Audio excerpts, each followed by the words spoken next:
बोलो श्यावर रामचंद्र भगवान की जय। उमापति महादेव जी की जय। पवन सुत हनुमान जी की जय। हो स्वामी तुलसीदास जी महाराज की जय। मात पिता गुरुदेव की जय। संत जनों की जय। भक्त जनों की जय। श्री राम जय जय राम। श्री राम जय जय राम।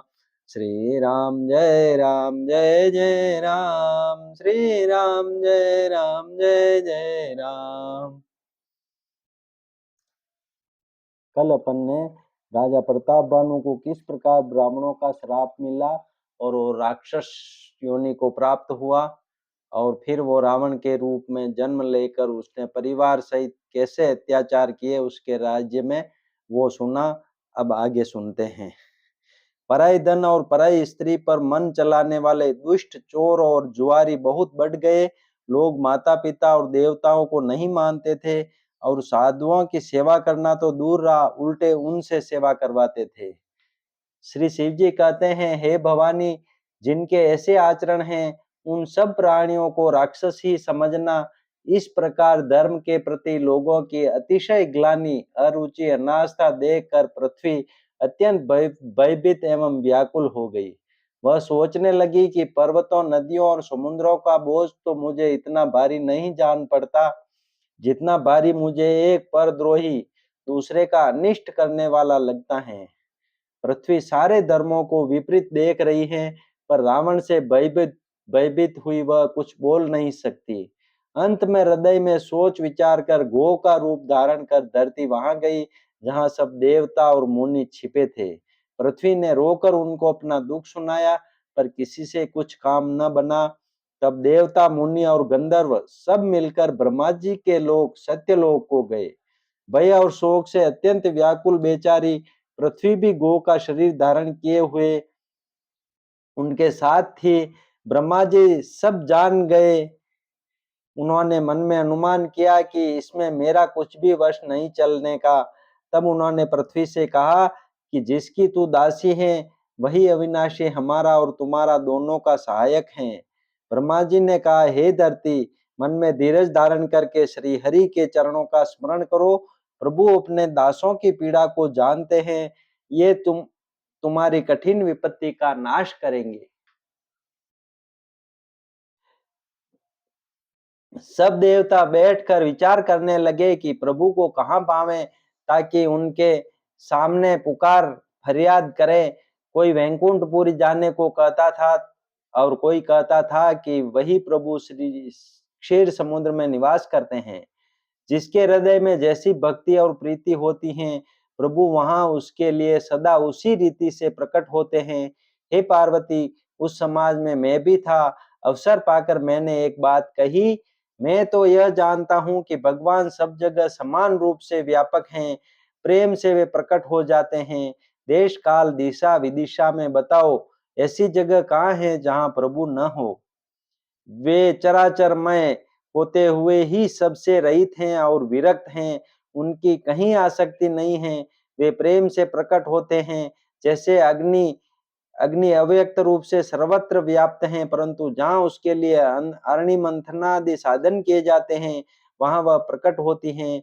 इसी प्रकार सर्वत्र व्याप्त भगवान भी प्रेम से प्रकट होते हैं। मेरी बात सबको प्रिय लगी। ब्रह्मा जी ने साधु साधु कहकर बड़ाई की। मेरी बात सुनकर ब्रह्मा जी के मन में बड़ा हर्ष हुआ। उनका तन पुलकित हो गया और नेत्रों से प्रेम के आंसू बहने लगे। तब वे धीर बुद्धि ब्रह्मा जी सावधान होकर हाथ जोड़कर स्तुति करने लगे। हे देवताओं के स्वामी, सेवकों को सुख देने वाले, शरणागत की रक्षा करने वाले भगवान, आपकी जय हो, जय हो। हे गो ब्राह्मणों का हित करने वाले, असुरों का विनाश करने वाले, समुद्र की कन्या लक्ष्मी जी के प्रिय स्वामी, आपकी जय हो। हे देवता और पृथ्वी का पालन करने वाले, आपकी लीला अद्भुत है, उसका भेद कोई नहीं जानता। ऐसे जो स्वभाव से ही कृपालु और दीन दयालु हैं, वे ही हम पर कृपा करें। हे अविनाशी, सबके हृदय में निवास करने वाले अंतर्यामी, सर्वव्यापक, परम आनंद स्वरूप, अज्ञेय, इंद्रियों से परे, पवित्र चरित्र, माया से रहित मुकुंद, आपकी जय हो, जय हो। इस लोक और परलोक के सब भोगों से विरक्त तथा मोह से सर्वथा छूटे हुए ज्ञानी मुनि वृंद भी अत्यंत अनुरागी प्रेमी बनकर जिनका रात दिन ध्यान करते हैं और जिनके गुणों के समूह का गान करते हैं, उन सच्चिदानंद की जय हो, जिन्होंने बिना किसी दूसरे संगी अथवा सहायक के अकेले ही या स्वयं अपने को त्रिगुण रूप ब्रह्मा विष्णु शिव रूप बनाकर अथवा बिना किसी उपादान कारण के अर्थात स्वयं ही सृष्टि का अभिन्न निमित्तोपादन कारण बनकर तीन प्रकार की सृष्टि उत्पन्न की, वे पापों का नाश करने वाले भगवान हमारी सुधि लें।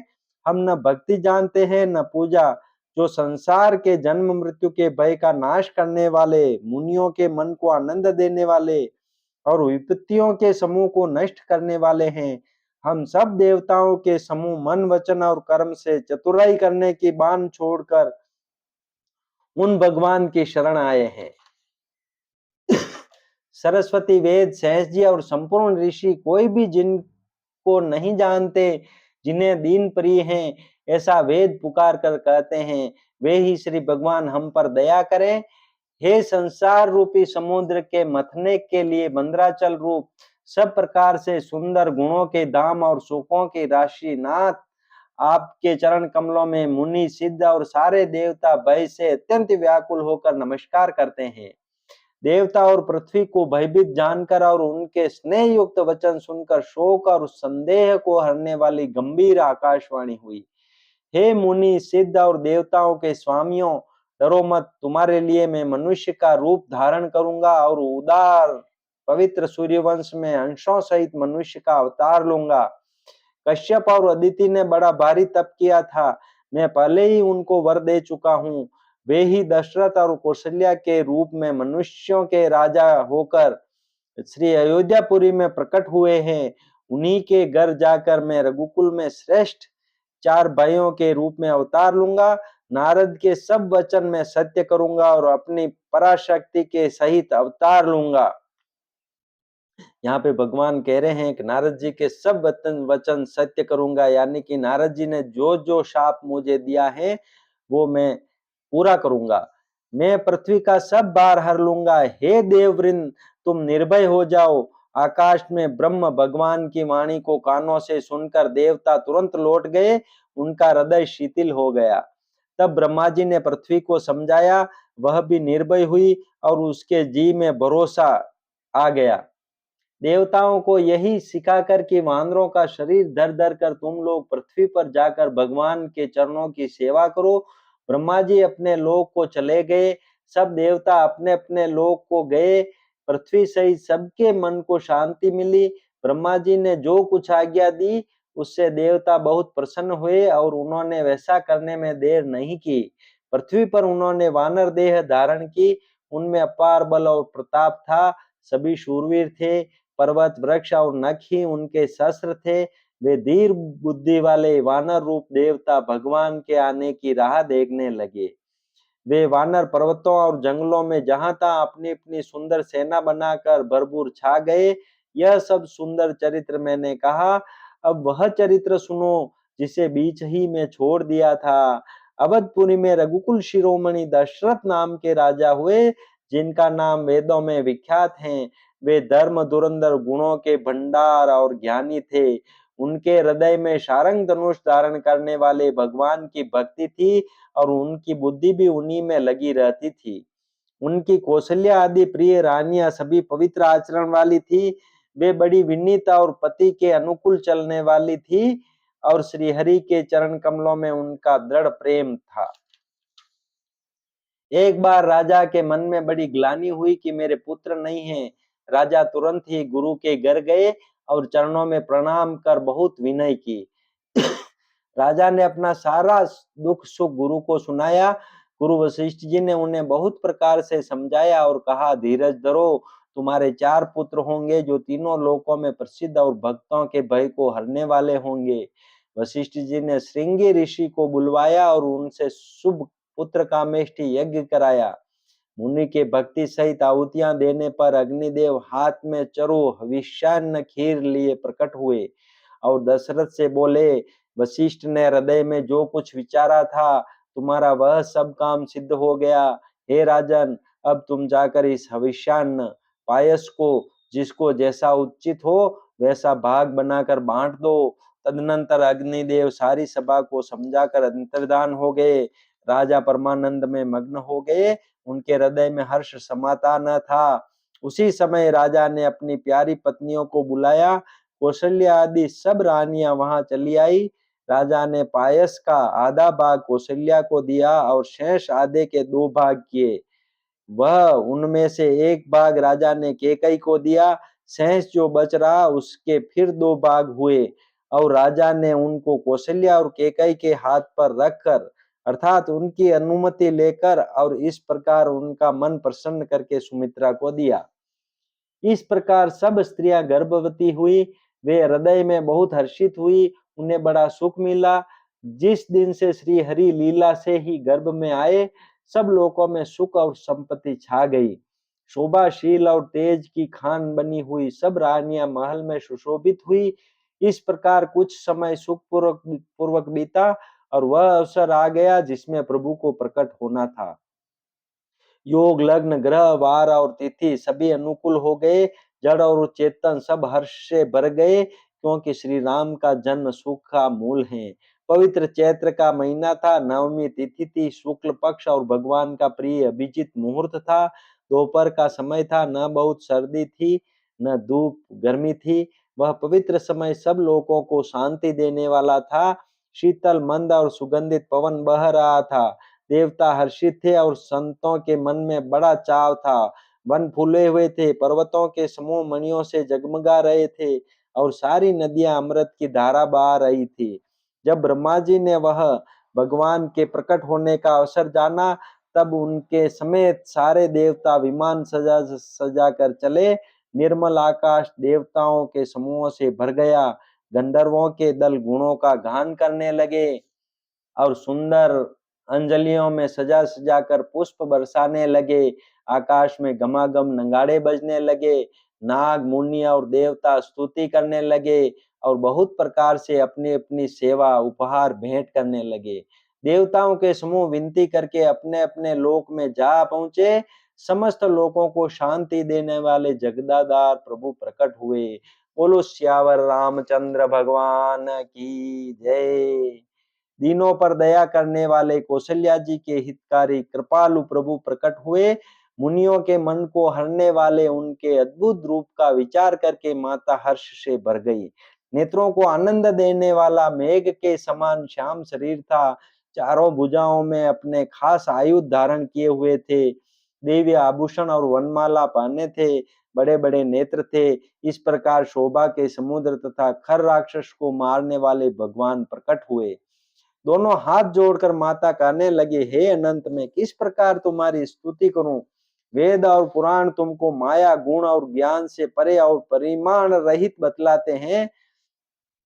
श्रुतियां और संत जन दया और सुख का समुद्र, सब गुणों का धाम कहकर जिनका गान करते हैं, वही भक्तों पर प्रेम करने वाले लक्ष्मीपति भगवान मेरे कल्याण के लिए प्रकट हुए हैं। वेद कहते हैं कि तुम्हारे प्रत्येक रोम में माया के रचे हुए अनेकों ब्रह्मांडों के समूह भरे हैं। वे तुम मेरे गर्भ मेरे इस हंसी की बात के सुनने पर धीर विवेकी पुरुषों की बुद्धि भी स्थिर नहीं रहती, विचलित हो जाती हैं। जब माता को ज्ञान उत्पन्न हुआ, तब प्रभु मुस्कुराए। वे बहुत प्रकार के चरित्र करना चाहते हैं, अतः उन्होंने पूर्व जन्म की सुंदर कथा कहकर माता को समझाया, जिससे उन्हें पुत्र का वात्सल्य प्रेम प्राप्त हो, भगवान के प्रति पुत्र भाव हो जाए। माता की वह बुद्धि बदल गई। तब वह फिर बोली, हे तात, यह रूप छोड़कर अत्यंत प्रिय बाल लीला करो, मेरे लिए यह सुख परम अनुपम होगा। माता का यह वचन सुनकर देवताओं के स्वामी सुजान भगवान ने बालक रूप होकर रोना शुरू कर दिया। तुलसीदास जी कहते हैं, जो इस चरित्र का गान करते हैं, वे श्री हरि का पद पाते हैं और फिर संसार रूपी कूप में नहीं गिरते। ब्राह्मण, गो, देवता और संतों के लिए भगवान ने मनुष्य का अवतार लिया। वे अज्ञानमयी मलिना माया और उसके गुण सत रज तम और बाहरी तथा भीतरी इंद्रियों से परे हैं। उनका दिव्य शरीर अपनी इच्छा से ही बना है, किसी कर्म बंधन से परवश होकर त्रिगुणात्मक भौतिक पदार्थों के द्वारा नहीं। बच्चे के रोने की बहुत ही प्यारी ध्वनि सुनकर सब रानियां उतावली होकर दौड़ी चली आई। दासियां हर्षित होकर जहां तहां दौड़ी। सारे पूर्ववासी आनंद में मग्न हो गए। राजा दशरथ जी पुत्र का जन्म कानों से सुनकर मानो ब्रह्मानंद में समा गए। मन में अतिशय प्रेम है, शरीर पुलकित हो गया। आनंद में अधीर हुई बुद्धि को धीरज देकर और प्रेम में शिथिल हुए शरीर को संभाल कर वे उठना चाहते हैं। जिनका नाम सुनने से ही कल्याण होता है, वही प्रभु मेरे घर आए हैं। यह सोचकर राजा का मन परम आनंद से पूर्ण हो गया। उन्होंने बाजे वाले को बुलाकर कहा कि बाजा बजाओ। गुरु वशिष्ठ जी के पास बुलावा गया। वे ब्राह्मणों को साथ लिए राजद्वार पर आए। उन्होंने जाकर अनुपम बालकों को देखा, जो रूप की राशि हैं और जिसके गुण कहने से समाप्त नहीं होते। फिर राजा ने नांदीमुख श्राद्ध करके सब जात कर्म संस्कार आदि किए और ब्राह्मणों को सोना, गो, वस्त्र और मणियों का दान दिया।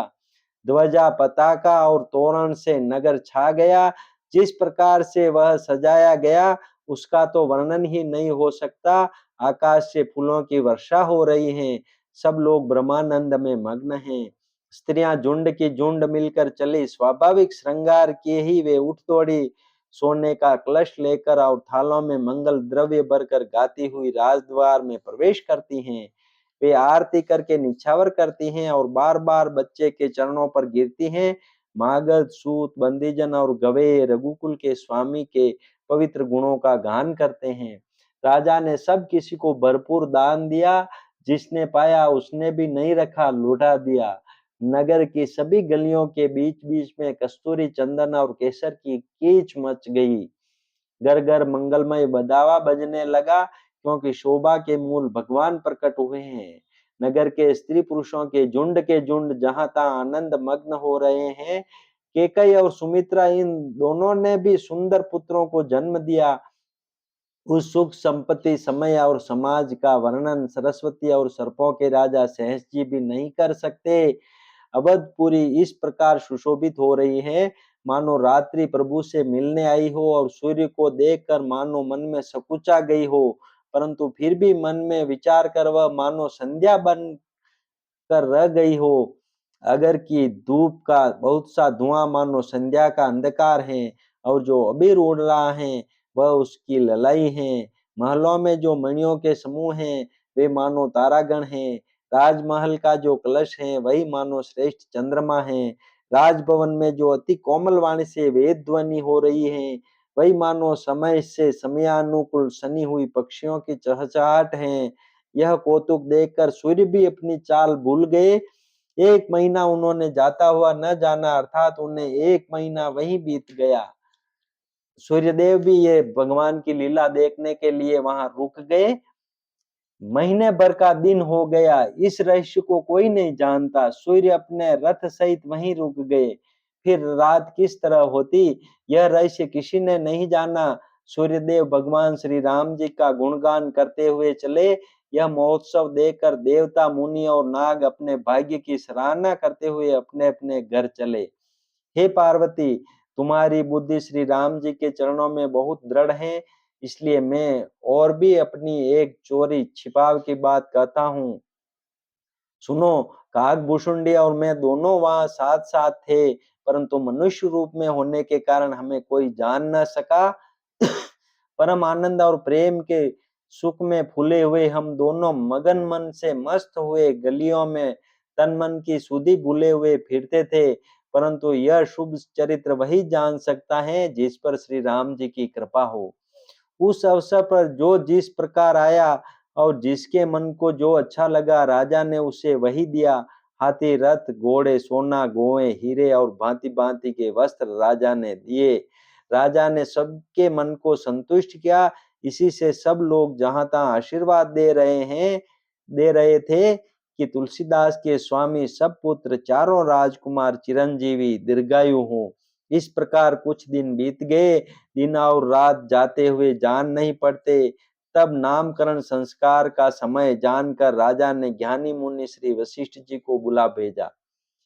मुनि की पूजा करके राजा ने कहा, हे मुनि, आपने मन में जो विचार रखे हो वे नाम रखिए। मुनि ने कहा, हे राजन, इनके अनेक अनुपम नाम हैं, फिर भी मैं अपनी बुद्धि के अनुसार कहूंगा।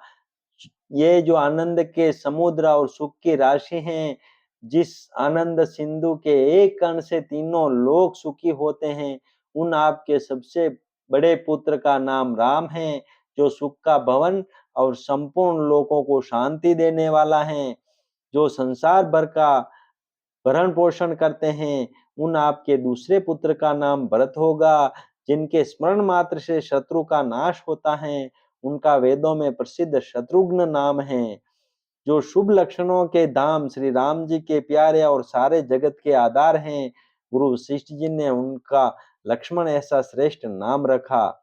गुरु जी ने हृदय में विचार कर ये नाम रखे और कहा, हे राजन, तुम्हारे चारों पुत्र वेद के तत्व साक्षात परात्पर भगवान हैं, जो मुनियों के धन, भक्तों के सर्वस्व सर्वस्व और शिव जी के प्राण हैं। उन्होंने इस समय तुम लोगों के प्रेम वश बाल लीला के रस में सुख माना है। बचपन से ही श्री रामचंद्र जी को अपना परम हितैषी स्वामी जानकर लक्ष्मण जी ने उनके चरणों में प्रीति जोड़ ली। भरत और शत्रुघ्न दोनों भाइयों में स्वामी और सेवक की जिस प्रीति की प्रशंसा है, वैसी प्रीति हो गई।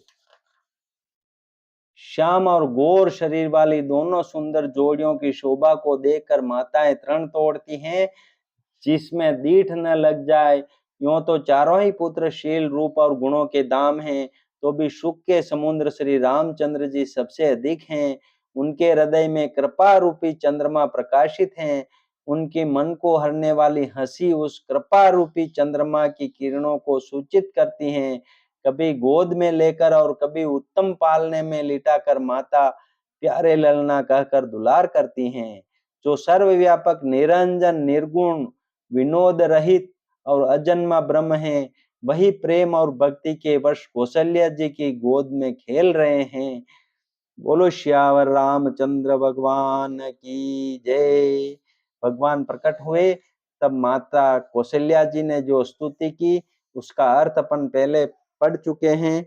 अब मेरे हिसाब से उसका एक बार गान कर लेते हैं।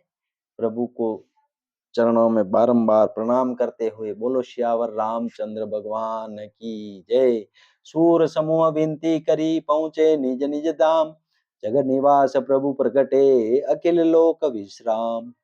भय प्रकट कृपाला, दीन दयाला, कौशल्या हितकारी, हर्षित महतारी, मुनि मनहारी, अद्भुत रूप विचारी। लोचन अभिरामा, तनुगन श्यामा, निज आयुध भुजचारी। भूषण वनमाला, नयन विशाला, शोभा सिंधु खरारी। कह दुई कर जोरी, स्तुति तोरी, के विधि करो अनंता। माया गुण ज्ञानातीत माना, वेद पुराण बनंता। करुणा सुख सागर, सब गुण आगर, जय गावै श्रुति संता। सो मम हित लागी, जन अनुरागी, भयउ प्रगट श्रीकंता। ब्रह्मांड निकाया, निर्मित माया, रोम रोम प्रतिवेद कहे। मम उर शोभासी, यह उपहासी, सुनत धीर मति थिर न रहे। उपजा जब ज्ञाना, प्रभु मुस्काना, चरित बहुविध कीन चहे। कई कथा सुहाई, मातु बुझाई, जय प्रकार सुत प्रेम लहे। माता पुनि बोली, सोमति डोली, तजऊ तात यह रूपा। की जैसी सुलीला, अति प्रिय शीला, यह सुख परम अनूपा।